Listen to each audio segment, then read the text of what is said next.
तो hello guys, welcome to my YouTube channel. मैं प्रखर मिश्रा आप सभी का अपने प्लेटफॉर्म कोड अध्ययन पे हार्दिक स्वागत करता हूं।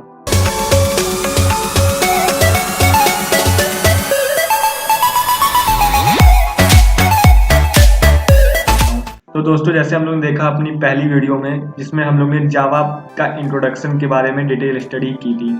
तो गाइस, जैसे कि मैंने आपको बताया था कि जावा हमारी बहुत फेमस है, जेम्स गॉसलिंग ने बनाई थी और ऑब्जेक्ट ओरिएंटेड है। अब उसी के आगे हम लोग थोड़ा सा अपना कंटिन्यू करेंगे और सीखेंगे कि हाँ, जावा के मेन फीचर्स क्या है। मीन्स जावा किस बेसिस पे खड़ी है और किस बेसिस पे मार्केट में इतना बूम, मतलब इतना तोड़ फोड़ मचाई है उसने। ठीक है, तो गाइज चलिए स्टार्ट करते हैं अपना आगे का अध्ययन। ठीक है, तो गाइज पहला क्वेश्चन जो फिर आपके दिमाग में आ रहा होगा, ठीक है, कि ये जेडीके क्या होता है, जेवीएम क्या होता है, जेआरई क्या होता है। मीन्स देखिए, जो बिल्कुल न्यू है, ठीक है, एज अ जावा प्रोग्रामर, जो जावा सीखना चाहते हैं एज अ न्यू कैंडिडेट है, तो मैं आप लोग बताना चाहूंगा कि ये जो जेडीके, जेवीएम और जेआरई है, वो बहुत ही इंपॉर्टेंट रोल प्ले करता है। ठीक है, एज अ जावा, अगर आप जावा सीख रहे हैं तो इस जावा के लिए जेडीके, जेवीएम, जेआरई एक बहुत इंपॉर्टेंट रोल प्ले करता है। तो चलिए फिर ये सोच खत्म करते हैं और आगे आते हैं। ठीक है, तो गाइस जेडीके, जेआरई और जेवीएम का ये डिफरेंस है, होता क्या है हम लोग ये सीखते हैं। तो गाइस, जो हमारा जेडीके होता है वो हमारा, उसका फुल फॉर्म होता है जावा डेवलपमेंट किट। ठीक है, और जो हमारा जेआरई होता है उसका होता है जावा रन टाइम एनवायरनमेंट। ओके, और जो हमारा जेवीएम होता है उसका होता है जावा वर्चुअल मशीन। तो ये तो हमारे रहते हैं full form JDK, JRE, JVM का। अब ये हमारा क्या क्या काम करता है, ठीक है, जेडीके का क्या काम होता है, जेआरई का क्या काम होता है, जेवीएम का क्या काम होता है। तो चलिए पहले जेडीके से स्टार्ट करिए। It is a tool necessary to compile, document and package Java program. So JDK का काम ये होता है कि जब भी हम लोग कोई प्रोग्राम लिखते हैं तो उसके कंपाइलेशन के लिए जो चीज यूज होती है उसे हम लोग कहते हैं जेडीके। मीन जेडीके क्या है, जावा डेवलपमेंट किट। किट का काम क्या होता है, किट एक क्या होता है, किट हम लोग जानते हैं कि हाँ, जैसे क्रिकेट किट होती है और बहुत सारी किट होती है। तो किट जो होती है हमारा, वो कलेक्शन ऑफ टूल्स होती है। मीन जितने टूल्स होते हैं वो एक जगह इकट्ठा करेंगे तो उसको हम लोग किट कह देते हैं। तो जब हमारी जो किट होती है वही हमारी कंपाइलेशन के लिए इस्तेमाल होती है जावा प्रोग्राम के, मीन्स जावा के सोर्स कोड के लिए। अब जीआरई क्या होता है, JRE refers to a run time environment in which Java byte code can be executed. तो गाइस, ये बाइट कोड और ये एनवायरनमेंट, ये सब अभी आपको मैं आगे बताऊंगा, ठीक है, अपनी नेक्स्ट स्लाइड्स में। तो जेआरई एक रन टाइम एनवायरनमेंट प्रोवाइड करता है, ठीक है, जावा बाइट कोड के प्रोग्राम को रन करने के लिए। ठीक है, ये एक बेसिक इन्फॉर्मेशन है और बेसिक डिफिनेशन है जेआरई की। अब जेवीएम क्या होता है, तो गाइस ये याद रखिए, जेवीएम जो हमारा होता है एक एब्स्ट्रैक्ट मशीन है। ठीक है, ये आप कीवर्ड हमेशा अपने माइंड में रखिएगा कि JVM is an abstract machine. Okay, तो इसका स्पेसिफिकेशन क्या होता है, किस लिए यूज होती है। तो जेवीएम जो होता है वो हमारा रन टाइम एनवायरनमेंट प्रोवाइड करता है। ठीक है, जैसे हमारा जेआरई होता है तो जेआरई जो प्रोवाइड करता है वो हमारा जेवीएम ही प्रोवाइड करता है। ठीक है, अब हमारा क्या कहते हैं, जेडीके में आते हैं नेक्स्ट पॉइंट में। It contain JRE plus development tools. देखिए, डेवलपमेंट टूल्स कंटेन करता है, साथ में जेआरई कंटेन करता है। अब मैं जब आपको अपनी आगे आने वाली वीडियो में जब जेडीके डाउनलोड कराऊंगा तो मैं आप लोगों को उसमें दिखाऊंगा कि हाँ, जेडीके के साथ जेआरई भी एक फोल्डर होता है जो साथ में डाउनलोड होता है। ठीक है, और वैसे जेआरई क्या होता है, it is implementation of JVM which physically exist.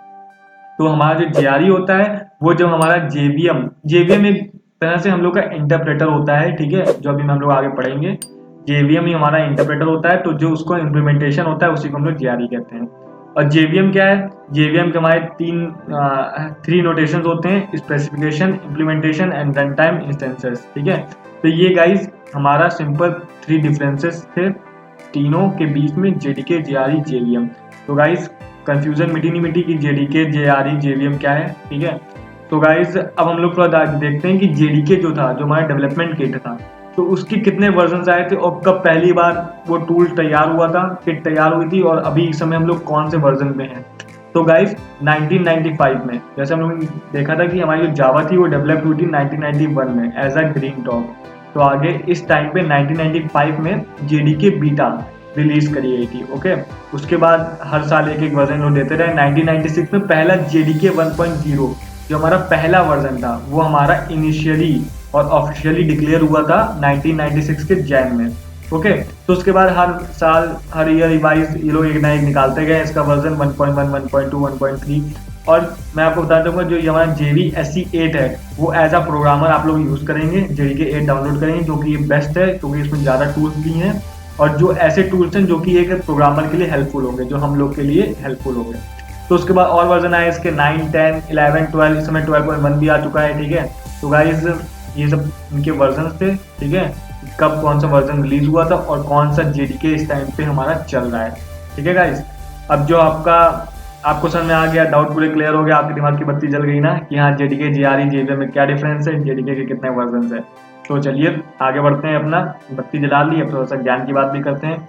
तो गाइज पहला क्वेश्चन जो आपसे कोई भी इंटरव्यूअर पूछ सकता है कि how is Java platform independent. Okay, हम लोग जानते हैं कि जावा एक object oriented plus platform independent होती है।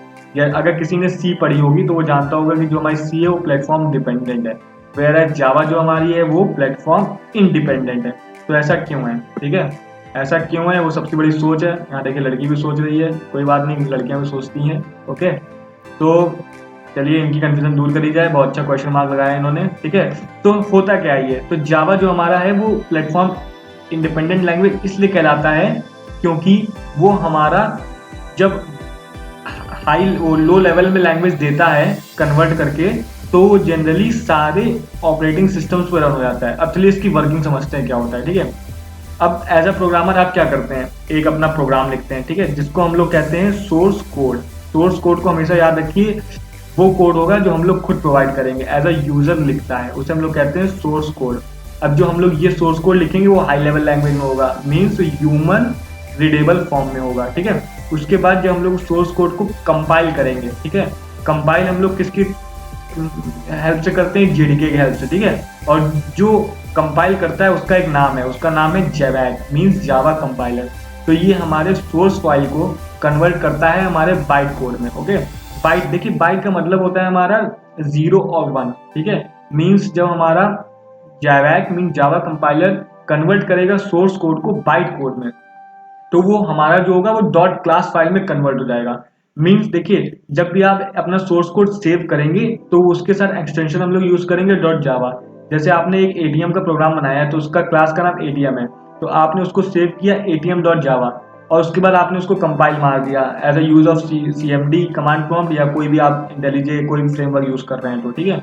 तो आपने जैसे उसको कंपाइल मारा तो उसके साथ ही जहाँ पे वो आपकी सोर्स कोड सेव है, उसके साथ ही अगर आपका प्रोग्राम बिल्कुल सही है तो एक डॉट क्लास फाइल भी उसी नाम की क्रिएट हो जाएगी। मीन्स एटीएम डॉट क्लास की एक और फाइल क्रिएट हो जाएगी। और अगर इस फाइल में हम लोग कोई भी चेंज करते हैं डॉट क्लास फाइल में और फिर से अगर सोर्स कोड को आगे रन करते हैं तो वो नहीं चलेगा, क्योंकि यही हमारी एक बेनिफिट है या प्लस पॉइंट है जावा का, क्योंकि जावा जो होती है वो हमारी सिक्वेलिटी बहुत ज़्यादा प्रोवाइड करती है, ठीक है दोस्तों। तो जैसे हमारा सिक्योरिटी प्रोवाइड करती है, इस वजह से अगर हम लोग डॉट क्लास में कोई भी चेंज करते हैं तो वो हमारा मेन सोर्स कोड में दिखता नहीं है, ठीक है। इसका मतलब जो हमारा सोर्स कोड होता है वो फिर से एक तरह से बेकार रहता है, उसको हमको फिर से कंपाइल करना पड़ेगा, तो फिर से एक बाइट कोड बनेगा, ठीक है। फिर बाइट कोड जब बनेगा उसके बाद हमारा जो जेवीएम होता है, मीन जो हमारा इंटरप्रेटर होता है, वो हमारा फाइनल आउटपुट देता है। मीन्स क्या करता है, हमारे बाइट कोड को मशीन एक्सिक्यूटेबल फॉर्म में कन्वर्ट करता है, मीन हमारे जितने भी ऑपरेटिंग सिस्टम है सब पे रन कर सके उस लायक बनाता है, ठीक है।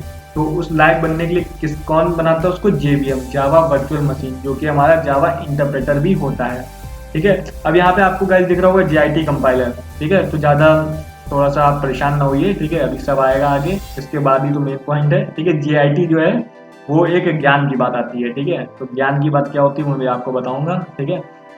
तो गाइज जेवीएम ने क्या किया, बाइट कोड को कन्वर्ट किया है मशीन एक्सिक्यूटेबल फॉर्म में, मींस बाइनरी लैंग्वेज में, ओके। और जो हमारा ये कन्वर्ट करता है वो सारे कंप्यूटर पे मींस सारे ऑपरेटिंग सिस्टम पे चलता है, इसीलिए हम लोग उसको कहते हैं प्लेटफॉर्म इंडिपेंडेंट लैंग्वेज। मींस कोई भी प्लेटफॉर्म ये देखती नहीं है, सारे प्लेटफॉर्म पे रन करती है। मींस चाहे आपका वो हमारा लाइनेक्स का हो, चाहे वो यूनिक्स का हो, चाहे हमारा विंडोज हो, सब पे रन करता है, ठीक है। तो यही एक मेन रीजन है जावा का प्लेटफॉर्म इंडिपेंडेंट होने का, ठीक है। तो गाइस समझ गए ना आप लोग, सोर्स कोड से डायरेक्ट जेवैक ने उसको कन्वर्ट किया बाइट कोड में, after that JVM convert it into a machine executable form, that is हमारी मशीन लैंग्वेज होती है। इस वजह से हम लोग इसको प्लेटफॉर्म इंडिपेंडेंट लैंग्वेज कहते हैं, ठीक है गाइस। तो चलिए थोड़ा ज्ञान की बात करते हैं, पर्दा हटा हम ज्ञान दिखा तो कुछ इंपॉर्टेंट पॉइंट है जो हम लोग दिखाना चाहेंगे कि देखिए जो डॉट जावा फाइल है, मीन जो हमारा सोर्स कोड है, उसको जेवैक ने कन्वर्ट किया हमारा बाइट कोड में, that is dot class file में। उसके बाद एक क्लास लोडर होता है जो ट्रांसफॉर्म करता है डॉट क्लास को, और फिर जेवीएम उसको एग्जीक्यूटेबल कोड करता है, एग्जीक्यूटेबल फॉर्म में कन्वर्ट करता है। उसके बाद हमारा आते हैं गुरुजी हमारे, दैट इज JIT कंपाइलर। ये गाइस थोड़ी डीप नॉलेज वाली चीज है, अगर आप एज अ इंटरव्यूअर पूछेंगे तो आपके लिए बेनिफिशियल है। ओके ठीक है। तो गाइस JIT कंपाइलर का काम क्या होता है? JIT कंपाइलर का कोई काम नहीं होता है, बस ये क्या करता है, हमारे प्रोग्राम की प्रोसेसिंग को इंक्रीज करता है। मीन जो हमारे सोर्स कोड की स्पीड होगी एग्जीक्यूशन की, कंपाइलेशन की, वो इंक्रीज करता है। कौन? JIT compiler. ठीक है, तो ये समझ में आ गया आपको। और JIT कंपाइलर के बाद सीधा मशीन कोड में वो कन्वर्ट हो जाता है। तो JIT एक ज्ञान की बात है जो आपको दिमाग के कोने में रखनी है। ठीक है, और उसके बाद ये इंपॉर्टेंट पॉइंट था। ठीक है, 3 चीजें हमारी स्टार्टिंग में थी, JDK, JRE, JVM। After that हमने क्या सीखा? JIT। और फीचर्स मीन कन्वर्जन, कैसे क्या हमारा प्लेटफॉर्म इंडिपेंडेंट होता है। ठीक है, तो ये गाइस मेन पॉइंट्स थे। तो ठीक है, all is well, all will be well. ठीक है, तो गाइस ज्ञान की बात हो गई, पढ़ाई की बात हो गई, सारी बात हो गई। अब हम लोग आते हैं जो हम लोग ने पिछली वीडियो में वादा किया था। तो क्या वादा किया था कि हर वीडियो की लास्ट में मैं आपसे एक क्वेश्चन पूछूंगा और आपको उसका जवाब देना पड़ेगा।